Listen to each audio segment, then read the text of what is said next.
할렐루야.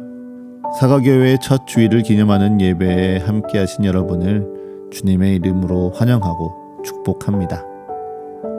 저는 주님이 주신 꿈과 주님이 맡기신 사명 가운데 사가교회를 세워가고 있는 김정민 목사입니다. 저희는 저희 자택에서 2022년 3월 26일 토요일에 처음으로 기도회를 시작하였습니다. 그리고 여러 가지 이유로 주일 예배를 바로 시작하지 않고 토요일 밤마다 저희 집에 모여서 함께 예배를 드렸죠. 그렇게 1년에 가까운 시간이 지나서 이제 첫 주일 예배를 시작하며 여러분들을 첫 은혜의 그 자리에 초대하게 되었는데요. 어찌 보면 이것이 교회가 개척되어지는 일반적인 과정하고는 조금 다른 시간을 거쳐왔습니다. 보통 교회를 세우면 먼저 장소를 찾지요.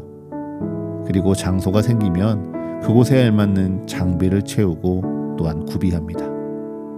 그렇게 장소가 생기고 장비를 갖추고 나면 교회에서 당연히 해왔던 예배와 사역을 시작하게 됩니다.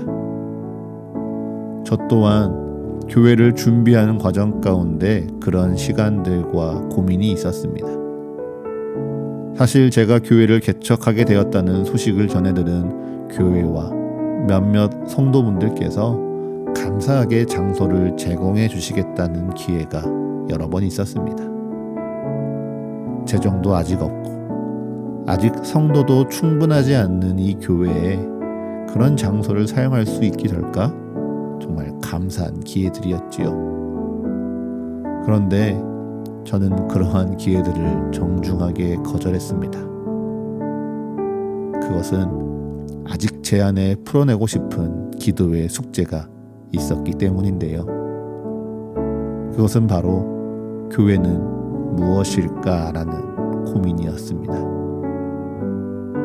저는 이러한 교회에 대한 질문을 여러분도 함께 고민하고 또 기도하는 것이 교회가 어렵다고 말하는 이 시대를 헤쳐나가는 중요한 숙제라고 생각이 드는데요.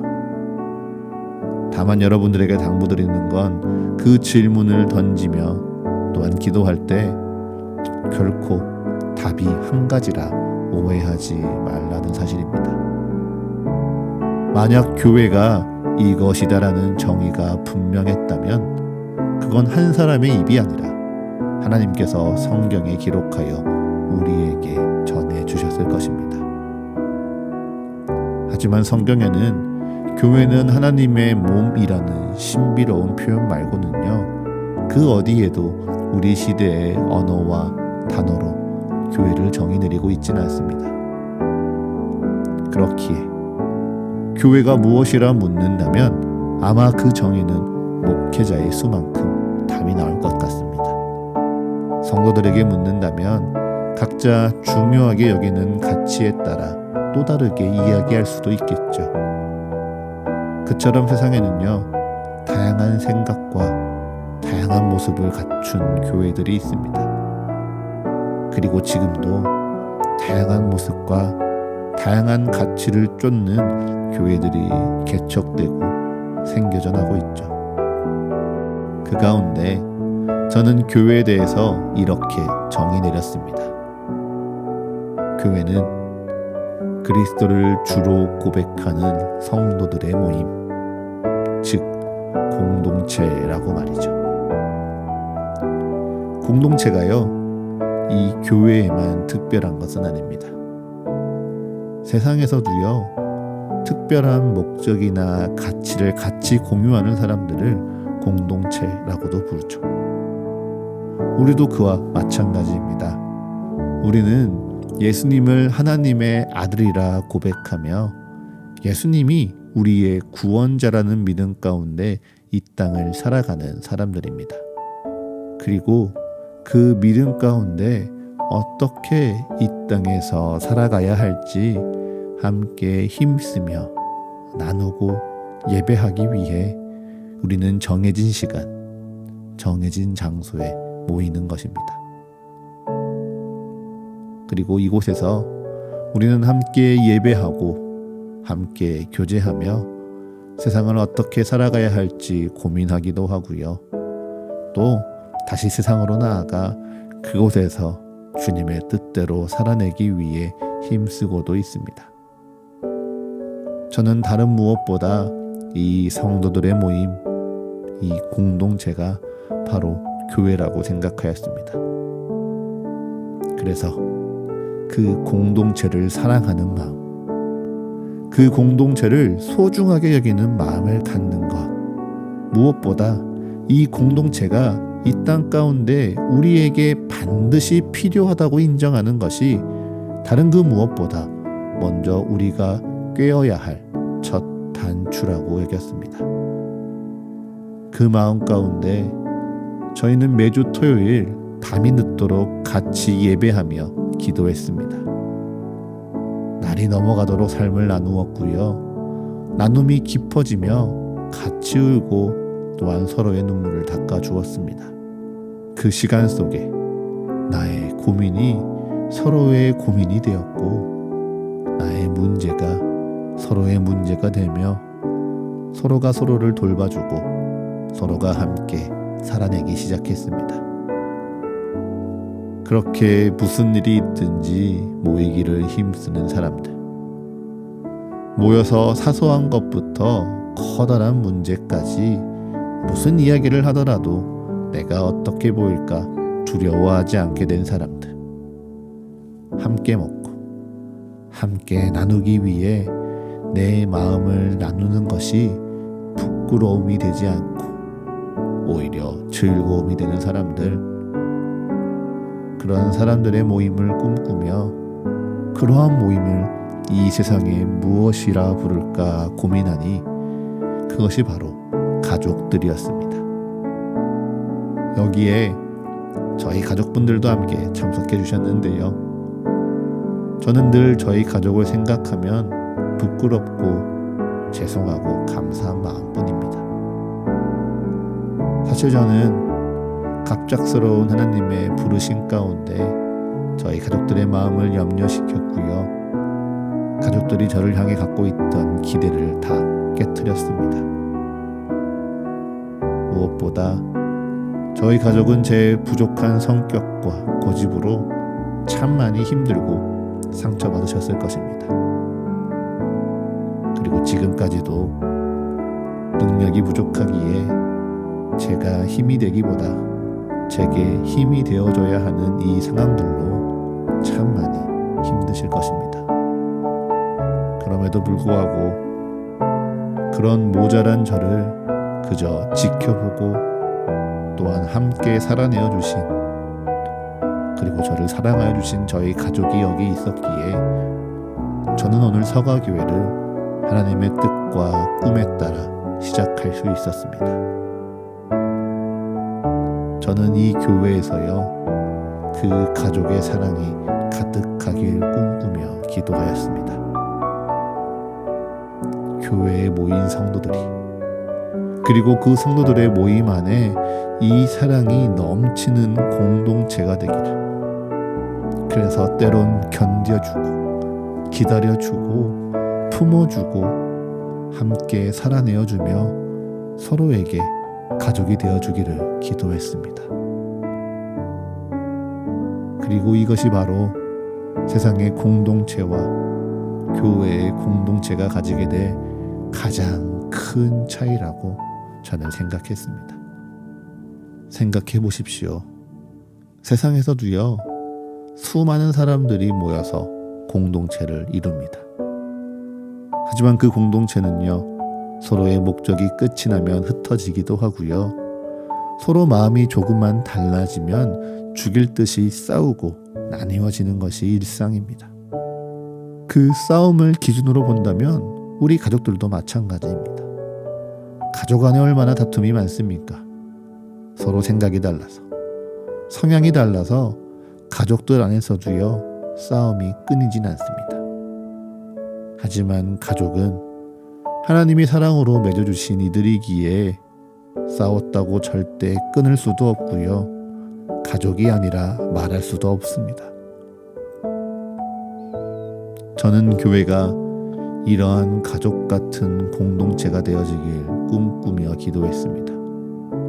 교회의 성도들이 싸웠다고 흩어지고 불편하다고 멀리하면 세상의 공동체와 무엇이 다르다고 우리가 말하겠습니까? 연약한 우리가 모였기에 교회에서도요, 우리는 불편할 수 있고 교회에서도요, 다툴 수도 있습니다. 그럼에도 불구하고 우리를 이곳에 부르시니가 주님이시기에, 그리고 우리 안에 예수 그리스도를 향한 믿음과 주가 먼저 아무 조건 없이 베푸신 그 사랑이 우리에게 있기에 그 같은 마음을 가진 서로를 조금 더 믿고 조금 더 사랑하는 것, 그렇게 우리가 서로에게 믿음 안에 한 가족이 되어져 가는 그 기도가, 그 교회를 향한 꿈이 주님이 제게 주신 귀한 소명이었습니다. 그렇게 주님께서는 가족이 되어져 가는 교회가 저의 기도가 되게 하시고, 교회가 꿈꾸는 방향을 이 한 줄의 문장으로 제게 고백하게 하셨습니다. 서로의 가족, 또 하나의 가족, 서가교회. 거기에 더해 하나님은요, 저희 교회에 조금 더 특별한 의미를 담아주셨는데요. 저희가 부르는 이 서가교회의 서자는 사실 용서할 서라는 한자입니다. 여러분은 용서를 한다면 무엇을 생각하시나요? 저는 이 단어를 하나님의 마음으로 묵상하기 전 용서는 마음에 힘이 있는 사람이 베풀거나 혹은 마음에 죄를 짊어진 사람이 구하는 것이라고 생각하였습니다. 그런데 하나님이 주신 꿈 가운데 이 단어를 다시금 묵상하니 두 개의 한자가 제게 보였습니다. 바로 같을 여와 마음심이라는 단어였는데요. 그러고 나니 용서는 더 이상 베푸는 것도 구하는 것도 아니었습니다. 오히려 같은 마음이 되는 것이었죠. 같은 마음이 되어서 서로를 더 이해하고, 같은 마음이 되어서 서로의 마음을 더 공감하며, 같은 마음이 되어서 상대를 나와 같이 아끼는 것, 그것이 바로 주님께서 우리에게 보이신 용서였습니다. 그 용서의 의미를 기억하며 빌립보서 2장 5절부터 8절의 말씀을 읽어보겠습니다. 너희 안에 이 마음을 품으라. 곧 그리스도 예수의 마음이니 그는 근본 하나님의 본체시나 하나님과 동등됨을 취할 것으로 여기지 아니하시고 오히려 자기를 비워 종의 형체를 가지사 사람들과 같이 되셨고 사람의 모양으로 나타나사 자기를 낮추시고 죽기까지 복종하셨으니 곧 십자가에 죽으심이라. 아멘. 보이십니까? 예수님께서 하나님과 동등됨을 취할 것으로 여기지 아니하시고 오히려 종의 형체, 사람들과 같이 되신 것, 그것이 바로 주가 보이신 사랑, 같은 마음입니다. 우리 주님의 사랑은요, 그저 강한 권능으로 우리에게 베푸신 것이 아니고요, 십자가 위에서 가장 연약해지셔서 우리의 모든 죄를 짊어지신 채 그저 이 사랑을 받아주길 간구하신 것도 아닙니다. 이 땅에서 살아내는 우리와 같은 삶을 통하여 우리와 같은 마음이 되셔서 우리를 더 이해하고 우리와 더 공감하며 우리를 자신과 같이 여기며 사랑하시는 것, 그것이 바로 예수 그리스도의 사랑이며 십자가에서 죽기까지 복종하사 우리에게 보이신 용서의 은혜입니다. 저는 서가교회에서 이 예수 그리스도의 사랑, 그 사랑이라는 같은 마음을 품고 이 세상을 하나님의 뜻대로 함께 살아가는 공동체를 꿈꾸고 있습니다. 그리고 그 마음 가운데 우리는 매주일 빌립보서 2장 2절의 말씀, 우리가 마음을 같이하여 같은 사랑을 가지고 뜻을 합하며 한 마음을 품어 아무 일이든지 다툼이나 허영으로 하지 말고 오직 겸손한 마음으로 각각 자기보다 남을 낮게 여기고 각각 자기 일을 돌볼 뿐더러 또한 각각 다른 사람들의 일을 돌보아 나의 기쁨을 충만하게 하라 기도하고 있습니다. 그렇게 그 사랑 가운데 이 교회는 세워져 갑니다. 결코 한 사람의 뛰어난 성품이나 뛰어난 능력으로 세워지는 것이 아니라요, 주님이 먼저 나와 같이 되셔서 나의 마음을 이해하시기에 그 사랑에 감격하여 이 교회는 세워져 갑니다. 주님이 먼저 나와 같이 되셔서 내 마음을 공감하셨기에 나도 다른 이의 마음을 함께 공감하며 이 교회를 세워가는 것입니다. 무엇보다 주님이 먼저 나와 같이 되셔서 내가 나를 사랑할 수 없을 때 나를 먼저 사랑하셨기에 나 말고는 사랑할 수 없을 것 같은 내가 나와 함께하는 일을 서로를 주님 안에 사랑하며 이 교회를 세워가고 있는 줄을 믿습니다. 그 사랑이 우리를 변화시킵니다. 그리고 그 사랑이 우리 주님을 기쁘게 하실 줄을 믿습니다. 여러분도 그 사랑을 믿으십니까? 그 사랑대로 교회를, 성도를 사랑하시겠습니까? 작년 이맘때쯤 누군가 제게 질문했습니다. 개척이 너무 급한 것 아니냐? 너무 서두르는 것 아니냐? 그 질문으로 인해 저는 기도했습니다. 그리고 그 기도 가운데 주님은 제게 잊혀지지 않는 저의 지난 시절의 한 장면을 기억하게 하셨습니다. 20살 처음 광주에서 서울에 올라와 텅 빈 하숙방에서 불도 켜지 않은 채 이불을 돌로 쓰고 돌아 누워 잠이 들고 있던 제 모습이었죠. 가족과 처음으로 멀리 떨어져서 혼자일 수밖에 없던 저를 주님께선 돌아보게 하셨습니다. 그리고 가족과 같은 교회, 서로에게 가족이 되어주는 이 교회가 지금 나의 마음 가운데 시작하는 것이 아니라 그때부터 주님의 소망으로 시작되었다라고 알려주셨습니다. 그리고 주님은 제게 목회자의 길을 따르는 시간 속에 가족과 어려움을 겪게 하셨지만 그 어려움 속에서도 저를 버리지 않는 가족의 사랑이 얼마나 크고 위대한지 경험케 하셨습니다. 그 사랑의 위대함으로 정말 이곳에서 이루고 싶은 사랑이 어떠한 것인지 먼저 고백해 하신 것이죠. 또 주님은요, 제게 목회자의 소명을 시작하기 전 교회가 새롭게 시작할 수 있는 귀한 역사에 동참하게 하셨고요. 거기에서 성도들이 서로 사랑하며 삶을 함께 살아내는 것이 얼마나 감사한지 고백하고 또한 경험하게 하셨습니다.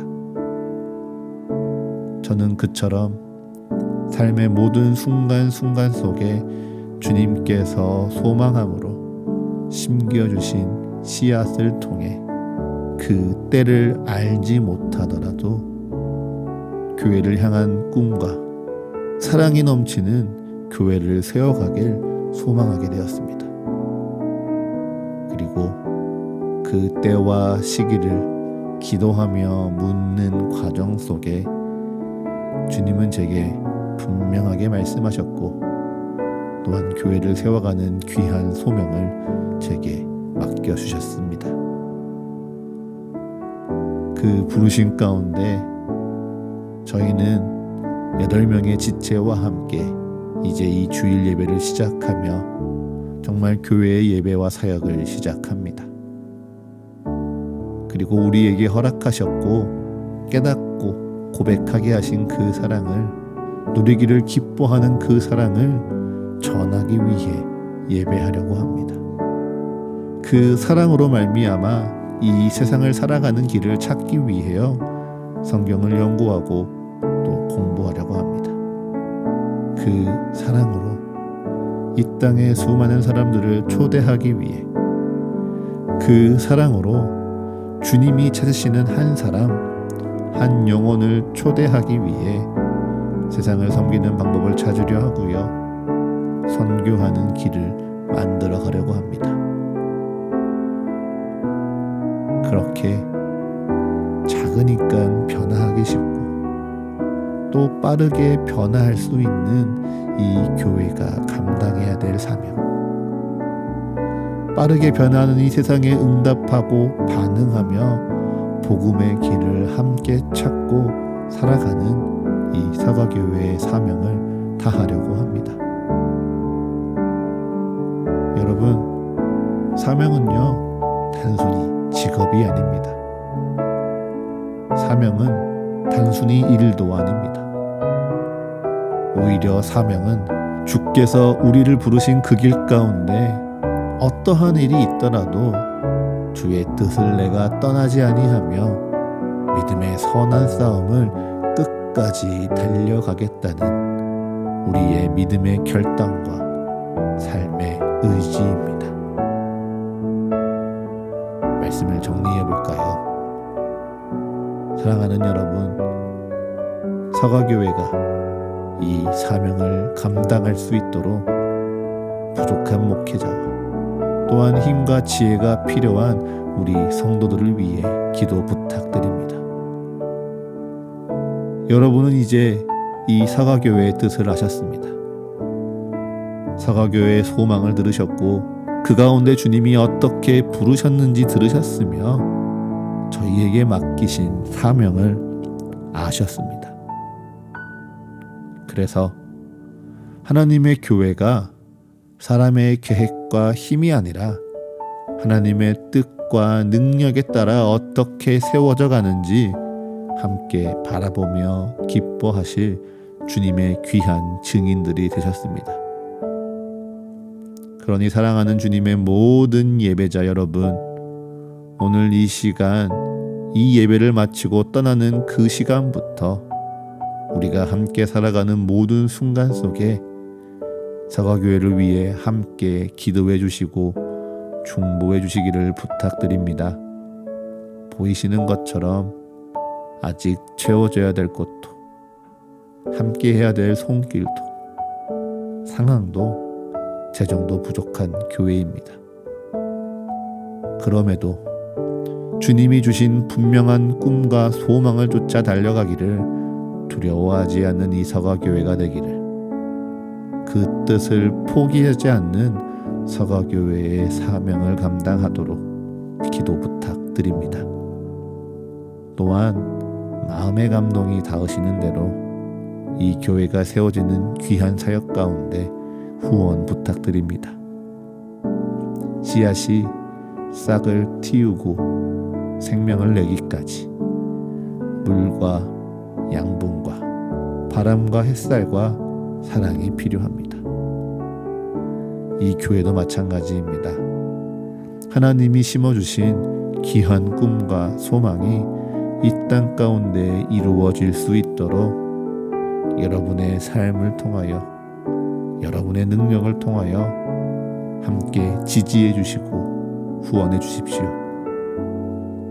무엇보다 이 귀한 사역 가운데 함께 동참해 주시며 주님의 인도하신 가운데 주님의 사랑으로 가득 같은 마음, 같은 뜻이 되어 서로 가족이 되어주는 귀한 주님의 성도들이 되어주시기를 간절히 기도합니다.